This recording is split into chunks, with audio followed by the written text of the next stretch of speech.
sama dosa kepada diri kita sendiri. Kemudian kita nggak puasa nih, padahal perintah puasa itu kan yang terbuat dari diri kita sendiri, dan itu masih bisa dimaafkan sama Allah kalau misalkan kita taubat nasuha. Itu yang kedua. Yang ketiga, ada modelan zaliman yang itu nggak bisa dibiarkan sama Allah Subhanahu Wa Taala. Ada modelan zalim yang itu nggak bisa dibiarkan sama Allah Subhanahu Wa Taala. Apa modelan zalim yang itu nggak bisa dibiarkan sama Allah Subhanahu Wa Taala? Adalah ketika manusia itu menzalimi makhluk lain.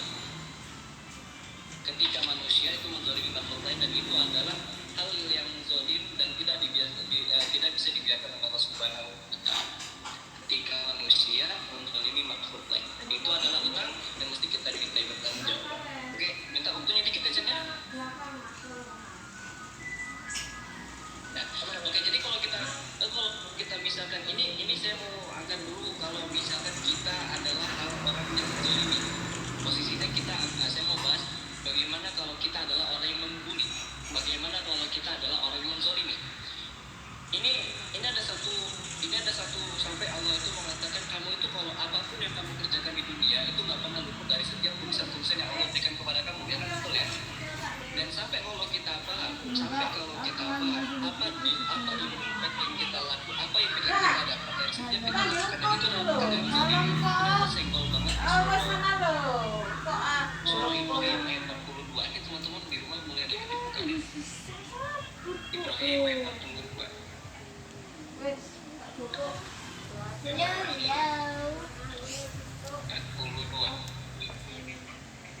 Oke. Dapat ya teman-teman ya. Buka aja di sini. Ini kan Allah ngomong orang kasar dan Allah bilang ini Allah artinya, dan janganlah sekali-kali kamu Muhammad mengira bahwa Allah lalai dari apa yang kamu perbuat. Tuh, satu, Allah nggak pernah lalai dari setiap apa yang kita perbuat. Mau itu kecil apapun itu, mau sebesar apapun itu pasti dicatat, dan Allah nggak pernah lalai. Kemudian apa? Dari setiap apa yang kamu diperbuat oleh orang-orang yang zalim. Nah ini ya, impactnya apa? Impactnya ini yang Allah katakan, innama yu'akhiruhum yaumin tashkhasu fihil absar ya. Sesungguhnya Allah memberi tanggung kepada mereka sampai pada hari itu mereka akan terbelalak ketika mereka melihat apa yang telah dia lakukan. Matanya itu sampai kali, kok gue ngelakuin ini, mata kita tuh sampai kayak terbelalak teman-teman, sampai kita melihat kok bisa melakukan kayak gini, kok bisa, kita bakal sampai terkejut dengan sendirinya karena kita melakukan perkara membunuh, menzolim atau apa segala macam itu. Yang pertama. Yang kemudian kedua, ini impact dari Allah ya. Ini impact dari Allah yang Allah ini zat yang sebenarnya itu nggak memiliki rasa takut, zat yang nggak punya rasa takut, tapi sampai malah zat ini mengatakan kamu tuh bakal terbelalak. Bayangin, kalau Allah aja yang nggak tahu rasanya terbelalak, tapi Allah bisa mengatakan kamu bakal bisa terbelalak gara-gara perkara kamu yang zalim. Ini impact pertama yang Allah berikan kepada kita kalau kita melakukan perkara zalim. Satu. Yang kedua, ada perkataan Nabi itu, ini hadis ya, hadis riwayat Muslim, sampai Rasulullah itu nyenggol, siapa sih aja orang-orang yang bangkrut itu siapa, orang-orang yang rugi sejatinya itu siapa. Rasulullah nanya nih pada sahabat, sahabat, pada tahu nggak kalian ini siapa orang yang paling rugi, siapa orang yang paling bangkrut gitu. Dan dikatakan sama para sahabat ini, ya Rasulullah kami tahu. Siapa? Kata Rasulullah, adalah mereka yang nggak punya uang, adalah mereka yang nggak punya harta, itu mereka yang rugi, mereka yang bangkrut. Kata Rasulullah, bukan. Sejatinya orang yang bangkrut, orang yang merugi itu adalah ketika ada seseorang yang datang di hari kiamat dengan membawa banyak pahala, bawa pahala sholat, bawa pahala haji, bawa pahala puasa, bawa pahala zakat, tapi pada saat itu dia telah menghina bulan. Di saat itu juga dia telah menuduh si nasi bulan. Di saat seperti itu juga dia telah memakan harta si bulan. Di saat yang lain juga dia menumpahkan darah si bulan. Di saat yang lain juga dia memukul si bulan. Maka pada saat hari itu kata Rasulullah, sesungguhnya pahala dari setiap apa yang dia kumpulkan akan dibagikan kepada si bulan yang dia kumpul, akan dibagikan ke si bulan yang hartanya dia makan, akan dibagikan ke si bulan yang dia tumpahkan darahnya. Kalau ini pahalanya udah habis, orang yang memukul, orang yang menzalimi, orang yang membuli ini, maka dosa yang dimiliki orang yang terzalimi ini akan dilempar ke orang yang menzalimi ini. Jadi kalau udah nggak ada pahala dosa-dosa orang ini itu akan diberikan kepada orang yang menzalimi. Wah itu dan banget kata Rasul. Itu ketika ini impact yang ketika Rasulullah katakan kalau kita itu adalah pelaku orang yang menzalimi, pelaku orang yang membuli. Satu itu ketika kita posisinya membuli. Lantas bagaimana kalau misalkan kita posisinya terzalimi, kita posisinya yang terbuli, kita posisinya yang kita nggak pernah ngaruh ke dia tapi dia ngaruh ke kita, kita nggak pernah ngehujat dia tapi dia menghujat kita. Bagaimana posisi yang mesti kita ambil? Ini ada beberapa syariat yang kemudian boleh kita lakukan ketika kita itu dalam posisi dibully atau terbuli atau dibully. Satu, teman-teman boleh teman-teman boleh buka surah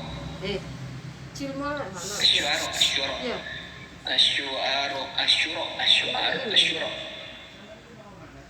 Ini beberapa syariat ini diberikan kalau kita itu misalkan terbuli. Asyura ayat 47. Dapat teman-teman semuanya?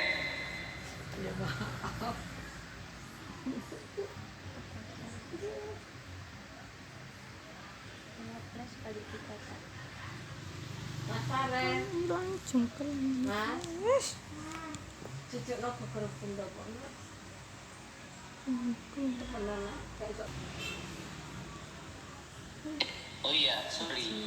Yang kemiot, astagfirullahaladzim. Baru kapan?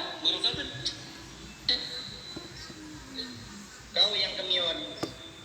Ini dari kapan nih? Dari Syura apa Syu'ara tadi surat yang kamu bawa? Asyura. Iya lanjut. Bukan ngeleng. Tadi yang kemiot. Serius? Oh iya. Ini ada beberapa pilihan yang Allah berikan kepada kita kalau misalkan posisi kita itu terzalimi atau dizalimi atau terbuli atau dibuli. Satu, kata Allah di sini, kalau misalkan kamu itu dihujat sementara kamu gak pernah menghujat dia, maka Allah memberikan di sini perintahnya apa? Wa jazaa'u sayyi'atu mithluha. Allah nih ngomong nih sama kita nih, gak apa-apa kalau misalkan lu pada pengen ngebalas ini permasalahan, gak apa-apa. Tapi ingat ya, Allah mengatakan di sini kan, dan balasan suatu kejahatan adalah kejahatan yang sepanjang pernah lebih. Contoh, saya ngambil duit Husain 50.000. Kalau Husain pengen ngebalik zolim kepada saya, dan itu nggak masalah, itu memang pilihan perintah. Tapi hitungannya apa? Husain harus ngambil dari saya 50.000, nggak boleh lebih. Contoh lagi, saya misalkan ngambil mobil siapa kayak gitu. Kalau dia pengen ngebalas saya suatu kezaliman, maka nggak masalah, balas dengan cara yang serupa. Ambil mobil saya. Kalau misalkan saya ngomong Husain, maaf ya, saya jangan Husain. Kalau misalkan nggak sobat ya, kalau misalkan saya ngomong ke orang, misalkan maaf, kalimat hujatan, contoh babi, kamu babi gitu. Ya kita yang kita balas ke dia jangan lebih, jangan kayak kamu babi, anjing, monyet, sapi, kerbau, nggak ada. Dikit aja yang sesuai nama kita, yang apa dia lontarkan kepada kita. Ya kalau dia ngomong ke kita babi, kita ngomong ke dia babi. Jangan sampai ini segala macam. Nah itu pertama teman-teman, ya nggak masalah kalau kita pengen ngebalas dengan cara saya dengan balasan yang setimpal. Yang pertama. Yang kedua, itu yang pertama. Nanti ada pertanyaan nih, gimana kalau misalkan saya ngebalasnya bukan sama ini, saya ngebalasnya pengen pakai doa, boleh nggak? Boleh nggak masalah. Contoh ini contoh ya. Ini pernah terjadi dengan riwayat dari Sa'ad bin Abi Waqqas. Atau ketika Sa'ad bin Abi Waqqas kan dihujat, difitnah, kemudian apa segala macam itu, nggak salah lagi Sa'ad bin Abi Waqqas, kemudian dia berdoa, dia nggak ngebalas, dia berdoa, ya Allah, aku serahkan urusanku kepadamu, kepada dia, maka tolonglah ya Allah, satu, panjangkanlah umurnya, hidupkanlah dia dalam keadaan miskin, berikanlah fitnah kepadanya sebelum nanti dia meninggal sesuai dengan fitnah yang dia berikan kepada. Dan itu terjadi. Kemudian laki-laki ini hidupnya lama dalam keadaan miskin, kemudian dia mendapatkan fitnahnya itu, tangannya nggak bisa diam, terus mencolek wanita di depan pasar.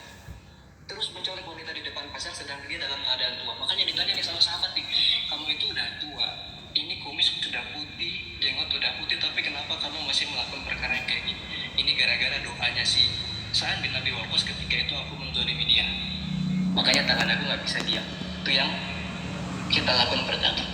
Yang kita lakukan kedua, ketika kita terzolimi atau dizolimi atau mau terbuli atau dibully, adalah ketika yang Allah katakan selanjutnya, pilihan syariat selanjutnya adalah kita memaafkan. Nah, ini ketika kita memaafkan, nah ini another level of the grand pahala ini. Another level of pahala ini. Apa kata Allah di sini? Faman afa wa aslaha fa ajruhu 'ala Allah. Dan kalau memang kamu sanggup untuk memaafkannya, maka maafkanlah, karena di situ ada pahala di atas tanggungan yang Allah berikan kepada kamu. Dan inna Allah la yuhibbul zalimin, sesungguhnya Allah tidak mencintai orang-orang yang zalim. Sebenarnya ada tiga amalan yang beratnya itu sampai mizan pun hampir nggak sanggup untuk menimbanya. Yang mizan itu, timbangan pahala itu sampai keberatan ketika menimbang pahala ini. Satu, amalan orang yang berpuasa, jelas, karena ini amalan milik Allah, bukan milik kita. Kan Allah kan ini ada hadis kuncinya ya. Kullu amalin adablahu illa siyam fa huwa li wa ana ajri. Itu satu, amalan puasa. Yang kedua, amalan apa yang ketika ditimbang ke mizan sampai mizan itu keberatan ketika mengangkatnya adalah puasa, adalah amalan orang yang sabar. Az-Zumar ayat 10. Innama yuwaffas sabiruna ajrahum bighairi hisab. Orang yang sabar itu pahalanya nggak terbatas. Allah nggak nyebut di situ nominal, Allah nggak bakal mengatakan di situ kamu bakal dikabulkan istana, enggak. Tapi sabir ajrahum bighairi hisab. Yang kedua. Yang ketiga adalah ketika kita itu memaafkan orang yang menzalimi kita. Itu adalah ketika mizan itu hampir-hampir nggak sanggup menimba amalan kita yang berat ini. Bayangin ya teman-teman ya, kalau misalkan kita maafin orang yang menzalimi kita, itu seenggaknya kita dapat dua pahala. Satu, pahala sabar, dan itu udah berat banget. Kedua adalah pahala kita memaafkan, karena kita memaafkan apa yang orang zalimi kepada kita. Itu dua pahala besar banget. Makanya yang paling mengerikan, saya ngomong ke teman-teman ya terakhir nih. Saya mau ngomong teman-teman, another level itu apa aja? Aku tuh baca Twitter, another level of pahala, another level ada itu pahala tuh. Kalau another level of gelisah itu adalah bukan ketika kita menzalimi orang terus takut, terus gelisah orang itu bakal balas dendam kepada kita, itu bukan. Tapi ketika kita menzalimi orang terus dia nggak mau terus dia nggak mau balas dendam kepada kita langsung, tapi dia malah milih menitipkan balas dendamnya itu kepada Allah Subhanahu Wa Taala, seraya mengatakan, ya Allah, itu urusan dia kepadaku, maka aku titipkan kepadamu, terserah kamu mau ngapain. Nah, itu another level of gelisah. Nah teman-teman, stoplah untuk membuli, karena kita nggak pernah tahu, terus ngeri banget. Baik, itu aja yang bisa saya sampaikan dulu ya, nanti kita lanjut lagi. Oke, bismillah. Assalamualaikum. Sebentar ya, aku ada tamu kantor kuliah nih kan, berbicara. Oke, santai-santai. Ini kan sesiku untuk ngebahas. Oke, so begini buat teman-teman sekalian. Ketika kita berbicara mengenai berbagai macam kasus pembulian adalah bukan perkara yang enteng. Saya sendiri adalah seorang pelaku dosa.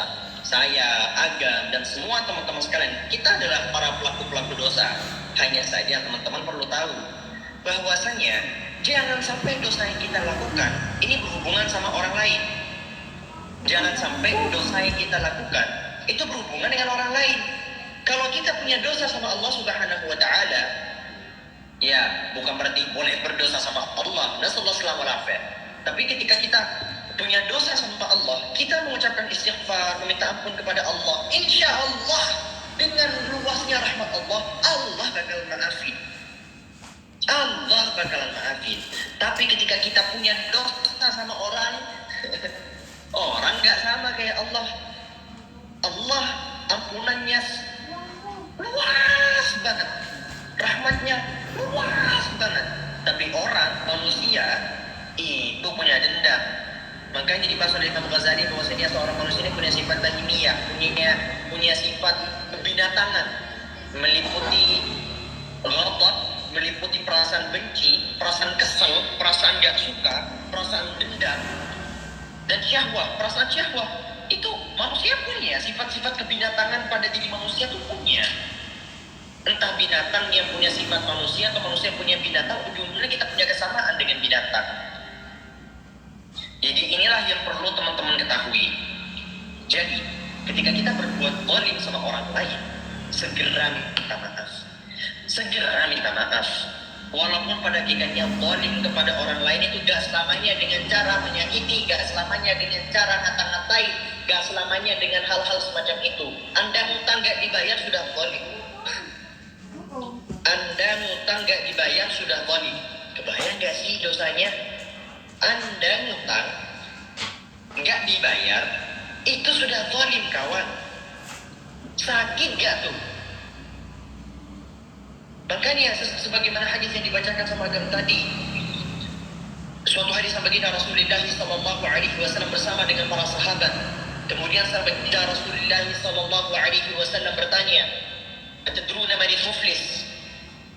Apakah kalian tahu siapakah orang yang bangkrut, orang yang pailit, orang yang bangkrut, literally bangkrut? Qalu al-muflisu fina man la dirham lahu wa la mata'. Orang yang bangkrut menurut kami ya Rasulullah di antara kami, orang yang gak punya dirham, gak punya duit, dan gak punya harta, gak punya kesenangan. Qalu innal muflisa min ummati man ya'ti yawmal qiyamati bi salati wa siyamin wa zakatin.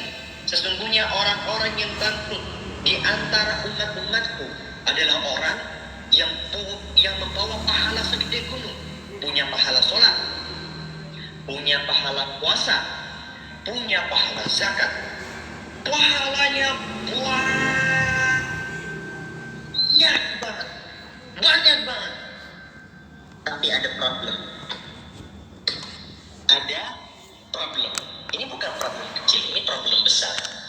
Lanjutan hadisnya, walakin ويأتي قد شتم هذا وقذف هذا وأكل مال هذا وسفك دم هذا وضرب هذا في عطاء هذا من حسناته وهذا من حسناته فإن فنيت حسناته قبل أن يقام عليه أخذ من خطاياه فطرح عليه ثم طرح في النار. Intinya, namun ternyata ketika di dunia dia suka ngata-ngatain orang lain, dia suka menyakiti orang lain, dia suka ngambil hak orang lain, dia suka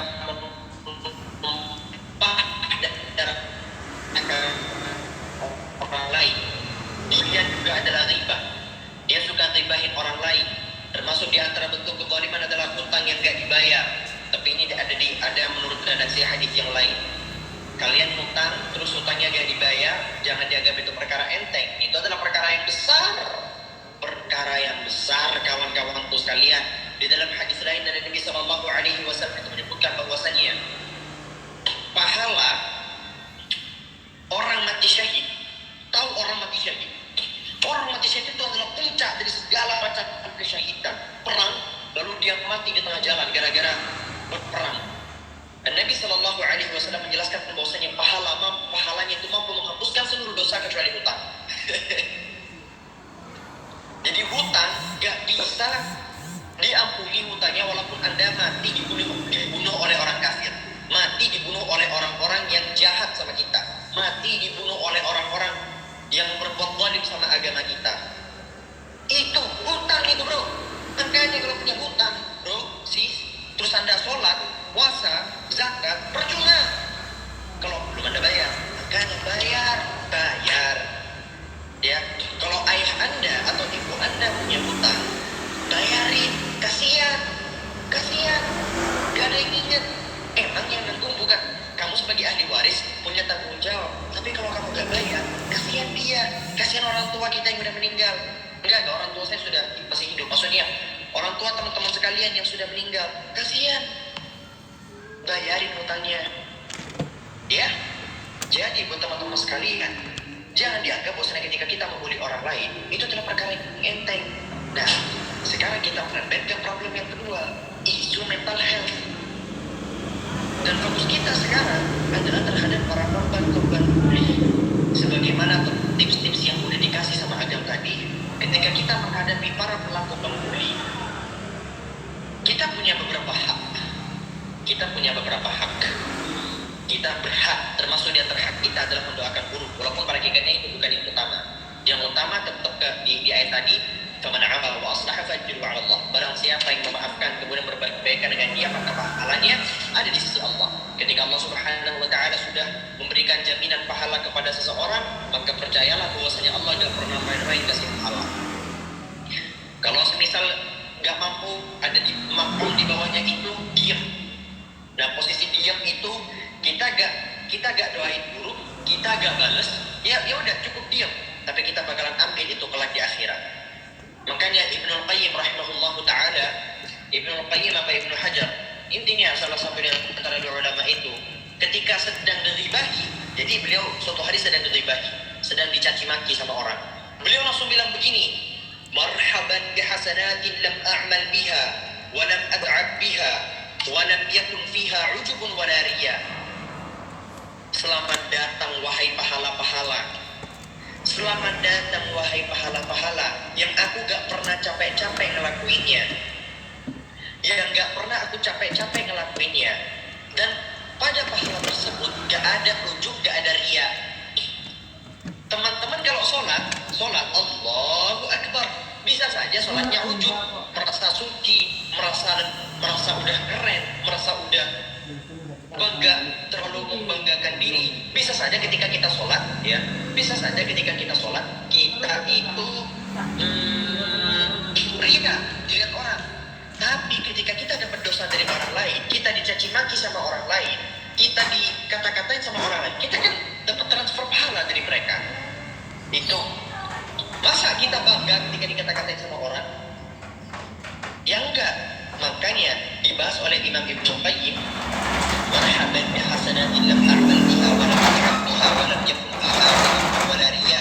Selamat datang wahai pahala-pahala yang aku tidak usah capek-capek melakukannya, dan pahala yang aku gak mungkin merasa ujub dan riya ketika mendapatkan pahala-pahala tersebut. Jadi pun teman-teman sekalian, jangan dianggap bahwasanya dosa menzalimi itu mudah, ya. Dan anda wahai para korban bully, berbahagialah. Anda lagi makan bakso, lagi makan bakso aci itu ya, enak-enak ya. Lagi makan bakso aci, tiba-tiba diribahin sama orang, tiba-tiba hak-hak kita diambil sama orang.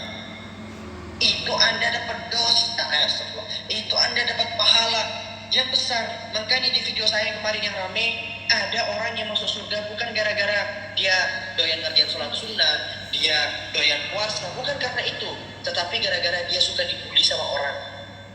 Gara-gara suka dibully sama orang, ketika dia hampir aja mungkin kalau cuma ngandelin amalnya sendiri, dia bakalan masukin sama Allah ke dalam neraka. Tapi gara-gara terlalu banyak orang-orang yang mencaci maki dia kaget, loh, kapan saya punya pahala puasa, loh, kapan saya ini sholat sunnah, loh, kapan saya begini, kelakuan saya gak gini-gini amat.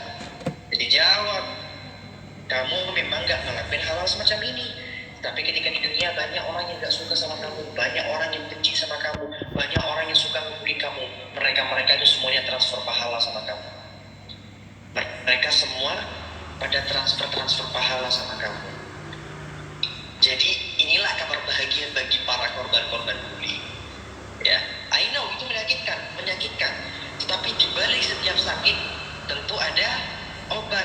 Nah, tapi kita berdoa obatnya tentu adalah obat yang terbaik, bahkan melebihi daripada ekspektasi kita. Begitu. Jadi kita berbicara tentang mental health atau ya apapun efek-efek yang terjadi kepada para korban bullying, entah itu anxiety, entah itu hal-hal semacam itu. Saya itu sebenarnya pernah terkena hal semacam ini, but alhamdulillah saya bisa menghadapi itu semua. Orang-orang yang di awal-awal baru terkenal, baru dikenal sama banyak orang, terus tiba-tiba dibully gara-gara satu konten atau dua konten, itu benar-benar bisa bikin kita gak tidur. Agam selama ini konten-kontennya masih aman. Saya itu nggak pernah berani nyenggol kayak yang pernah kau senggol banyak itu, kayak kau nyenggol ini, nyenggol itu. Wah, ini ekstrim banget makanya.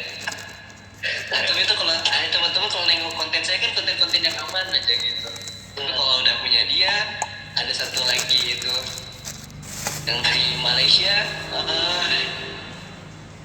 Itu kalau kalau apalagi ketika aku bahas konten-konten yang mungkin agak sedikit nyenggol itu sangat, dulu di awal-awal rasanya tuh kayak panik, ya Allah ini gimana, ntar kalau ada di rumah gimana, kalau tiba-tiba didatengin gimana, udah mikir ke sana. Sekarang kalau emang saya mati gara-gara saya membela kebenaran, saya rela mati. Bahkan itu adalah sebaik-baiknya kematian, sebaik-baiknya kematian yang akan membawa saya menuju surga lebih cepat. Nah, sekarang kita masuk ke pembahasan yang ketiga, isu bully, para pelaku bully, mental health untuk korban. Lalu yang terakhir adalah cara bertaubatnya. Cara bertaubat untuk para pelaku bully. Tidak ada satupun cara yang bisa membuat Anda diampuni kecuali Anda mendapatkan maaf dari korban. Ya, ini berlaku juga untuk semuanya. Untuk para pemerkosa, la'natullah alaihim, astagfirullahaladzim. Para pemerkosa, ya, para pemerkosa itu mereka gak bakalan diampuni sampai mereka mendapatkan maaf dari korban. Para pelaku pelecehan seksual, mereka gak bakalan dapat ampunan sampai mereka mendapatkan maaf dari korban. Jadi anda ini cowok saya gak tahu ini atau ada yang cowok atau enggak, atau bahkan cewek, Anda kira tidak ada pelecehan seksual dilakukan oleh perempuan? Ada. Orang-orang mungkin cuma nyangka bahwasanya pelecehan seksual itu terjadi dari cowok ke cewek, cewek ke cowok juga ada. Anda tidak akan pernah diampuni dosanya kalau Anda belum mendapatkan maaf dari korban. Gimana caranya dia gak mau maafin saya? Ya, gimana caranya Anda? Gak mau tahu caranya. Pokoknya begitu memang hukumnya. Kalau Anda memang belum mendapatkan maaf dari korban, Anda gak bakalan diampuni sama Allah. Anda gak bakalan diampuni sama Allah. Nah, itu cara taubatnya. Masalah ghibah. Ghibah ini dibahas oleh para ulama, ada salah satu cara taubatnya. Ghibah ya, bukan mukul, bukan apa. Cara bertobatnya itu melihat kondisi. Dibahas oleh para ulama, sebagian ulama, walaupun sebagian ulama ya, lain. Bentar. Teman-teman semuanya jangan dulu ngirim GIF ya, soalnya itu kasihan yang like nih, yang speknya kentang itu pada nge-like. Jangan dulu ngirim GIF, jangan dulu ngirim like, kenapa dulu? Karena ini ilmunya kalian gak bakal dapat di tempat lain. Coba lanjut. Bahasa apa tadi? Untuk itu dosa bertobatnya gibah. Oh iya. Ini adalah pembahasan oleh sebagian ulama, walaupun ulama lain juga sebagian menentang ya cara ini. Tapi bisalah kita amalkan ya. Ini bisa kita amalkan. Begini, ketika kita menggibahi si A atau si B, lalu kita menyesal, ya Allah saya pernah gibahin dia. Anda lihat dulu, kalau misal Anda meminta maaf kepada dia, dia bakalan maafin, datengin. Tapi kalau misal dirasa-rasa ketika kita malah minta maaf ke dia, dia bakalan musuhan sama kita, dia bakalan benci sama kita, dia bakalan bla bla bla bla dan sebagainya. Caranya adalah bukan dengan datengin, tapi kita memintakan ampunan kepadanya. Kita doakan setiap hari, doakan sesering-seringnya. Kita lagi sholat tahajud, ya Allah ampuni si fulan. Contoh misal aku lagi ngejek-ngejek agam ya, aku lagi ngejek-ngejek agam dari belakang. Agam itu begini. Jadi terus kalau dipikir-pikir, agam kalau aku cerita kalau aku pernah begini, agam itu ngambek nanti, agam itu marah, agam itu gak terima. Nah, caranya dibahas oleh para ulama, minta ampun. Aku doain sesering-seringnya, ya Allah ampuni agam, ya Allah semoga agam itu diterima pahala-pahalanya, diampunkan dosa-dosanya. Ya Allah, hamba memohon, ya Allah dosa agam terlalu banyak, ampuni semuanya ya Allah. Berarti kalau misal kita rasa bakal ada keributan kalau kita bilang, berarti doain. Ini ijtihad ya, ini ijtihad sebagian ulama. Saya pernah baca sebagian ulama lain yang membantah pendapat ulama ini. Tapi ijtihad di antara para ulama, tentu yang ijtihad bukan orang bodoh dong, tentu bukan manusia bodoh. Jadi saya sendiri sering mengamalkan yang ini, itu ketika sudah timbul. Soalnya ketika kita ghibah ke orang lain, kita gak kerasa, brother. Kita gak kerasa. Nah, kita gak merasa. Apalagi biasanya kerasanya pas sudah selesai. Pas sudah selesai, duduk, blok. Ya Allah, tadi aku ngomongin si doi. Loh, kok gak kerasa ya? Biasanya kalau saya ngechat biasanya. Biasanya kalau saya itu ngechat. Keseringannya ngechat sih. Hal kayak gini bisa dibilang Gak pernah sih, gak pernah saya ternyata gak pernah. Rata-rata saya langsung chat orangnya, brother, tadi sempat teman-teman bahas kamu brother, terus aku keikut hawa-hawanya, maaf banget aku ikut-ikutan tadi, I'm sorry bro gitu. Biasanya orangnya bilang, gak apa-apa, saya biasa kok, namanya juga manusia. Aku kayak gitu kok. Yang waktu aku ngegibahin kamu sama Bang Bin itu kan langsung ke telepon. Takut ya main-main sama ini, main-main sama Said itu pahala kita habis nanti. Kita nggak ada pahala diambilin. Gitu. Jadi teman-teman jauhi berbagai macam hal yang berhubungan dengan isu-isu pembulian. Hati-hati. Kalau kita punya dosa sama Allah, Allah Maha Pengampun. Kalau kita punya dosa sama orang lain hatinya masih banyak kotor-kotornya. Dan kita wajib mendapatkan maaf dari mereka. Selama kita belum mendapatkan maaf dari mereka, dosa kita tidak akan diampuni. Oke?